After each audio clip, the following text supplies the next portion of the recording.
सातारा जिल्ह्यातील आजच्या top 10 news दिनांक 24 August 2026 powered by be vocal for local. आपली खरेदी आपल्या शहरात, आपल्या साताऱ्यात. जिल्हा परिषद ग्रामीण पाणी पुरवठा विभागात 35 लाखांचा अपहार. वेतन देयकात फेरफार करून लुटला जनतेच्या कराचा पैसा. प्रशासकीय राजवटीतल्या आर्थिक घोटाळ्यापैकी हे फक्त एक हिमनगाचे टोक. ग्रामीण पाणी पुरवठा जिल्हा परिषद विभाग फलटण येथे कनिष्ठ सहाय्यक पदावर कार्यरत असताना शासकीय पदाचा गैरवापर करून वेतन देयकांमध्ये फेरफार करत 35 लाख रुपयांच्या निधीचा अपहार केल्याप्रकरणी राजू नूर मोहम्मद पठाण राहणार आदरकी बुद्रुक तालुका फलटण जिल्हा सातारा याच्या विरुद्ध फलटण शहर पोलीस ठाण्यात गुन्हा दाखल करण्यात आला आहे.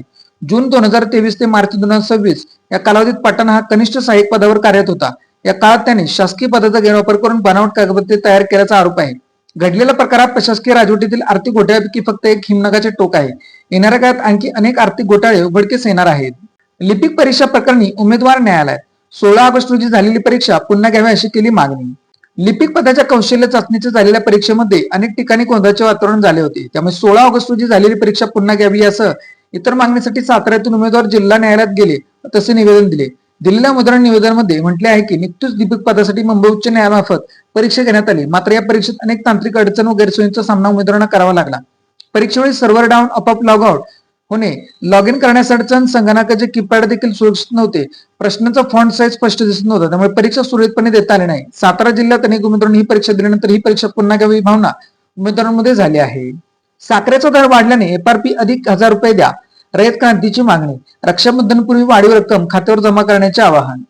सातारा जिल्ह्यातील सहकारी साखर कारखाने 2025-26 गळीत हंगामात ऊस उत्पादक शेतकऱ्यांना एफआरपीची रक्कम अदा केली आहे. मात्र सध्या जागतिक तसेच देशांतर्गत बाजारपेठेत साखरेला चांगला भाव मिळत असल्याने कारखानदारांनी शेतकऱ्यांना एफआरपी पेक्षा वाढीव मोबदला द्यावा अशी मागणी रयत क्रांती संघटनेचे तालुकाध्यक्ष अशोक लोहार यांनी केली आहे.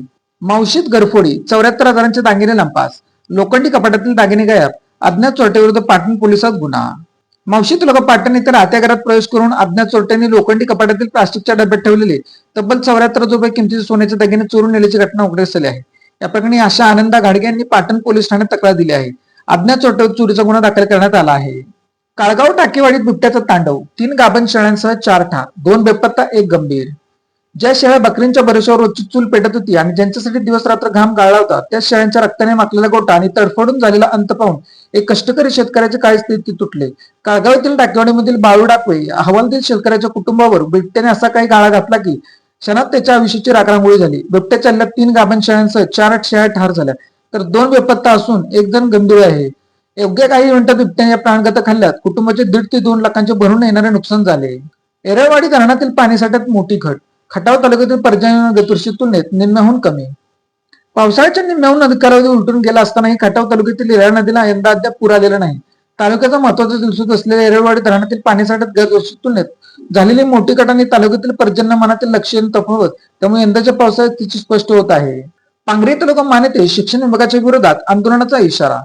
मान तालुक्यातील पांगरी येथील जिल्हा परिषद प्राथमिक शाळेतील 2 विषय शिक्षकांपैकी एक शिक्षकाची अचानक अन्य शाळेत प्रतिनियुक्ती करण्यात आल्याने ग्रामस्थ पालक आणि शाळा व्यवस्थापन समिती आक्रमक झाली आहे. शिक्षण विभागाच्या निर्णयाचा तीव्र निषेध करत हलवलेल्या शिक्षकाला अवघ्या 3 दिवसात पूर्वत पांगरी शाळेत रुजू करावे, अन्यथा लोकशाही मार्गाने तीव्र आंदोलन छेडण्याचा इशारा ग्रामस्थांतर्फे देण्यात आला आहे.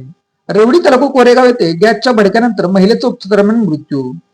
रेवडी तालुका कोरेगाव येथे घरात चहा बनवताना गॅसचा अचानक भडका उडाल्याने गंभीरता भाजलेल्या 81 वर्षीय महिलेला पुण्यातील ससून होणाऱ्या उपचारादरम्यान मृत्यू झाला. अनुसया रघुनाथ पवार असे या मृत महिलेचे नाव आहे. पोलिसांनी दिलेल्या माहितीनुसार अनुसया पवार ही 18 ऑगस्ट रोजी घरात चहा बनवत असताना अचानक गॅसचा भडका उडाला. या दुर्घटनेत त्या गंभीर जखमी झाल्या. कुटुंबियांनी त्यांना तत्काळ सातारा येथील शिव रुग्णालयात दाखल केले, मात्र प्रकृती गंभीर असल्याने त्यांना पुढील उपचारासाठी पुण्यातील ससून रुग्णालयात हलवण्यात आले होते.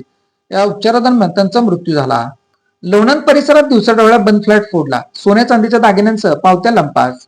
लोणंद शहरातील गोटेमाळा परिसरात भाड्याने राहत असलेले घरातील पूजा दत्तात्रय, छाया प्रशांत ढावरे साळुंके यांच्या बंद घराचे दिवसाढवळ्या कुलूप तोडून चोरट्याने सुमारे 30 ते 40 रुपये किमती सोन्या चांदीचे दागिने तसेच दागिने खरेदी केलेल्या पावत्या चोरून नेल्याची घटना गुरुवारी घडली. या घटनेने गोटेमाळा परिसरातील नागरिकांमध्ये भीतीचे वातावरण निर्माण झाले आहे.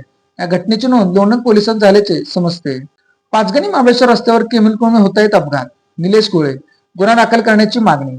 सुरूर ते कोल्हापूर राज्य महामार्गावर सिमेंटयुक्त केमिकल पसरल्याने 15 दिवसात 8 ते 10 ठिकाणी अपघात झाले आहेत. रस्त्याची झालेली दुरवस्था याची पाहणी करून याबद्दल जबाबदार असणाऱ्या अधिकाऱ्यांवर कारवाई करावी अशी मागणी निलेश गोळे यांनी केली आहे. सातारा जिल्ह्यातील अशाच विश्लेषणात्मक बातम्यांसाठी जिल्हा सातारा या न्यूज चॅनलच्या सर्व सोशल मीडिया प्लॅटफॉर्मला फॉलो करा. व्हिडिओ लाईक करा, व्हिडिओ हाईप करा, व्हिडिओवर कमेंट करा आणि व्हिडिओ जास्तीत जास्त लोकांपर्यंत शेअर करा.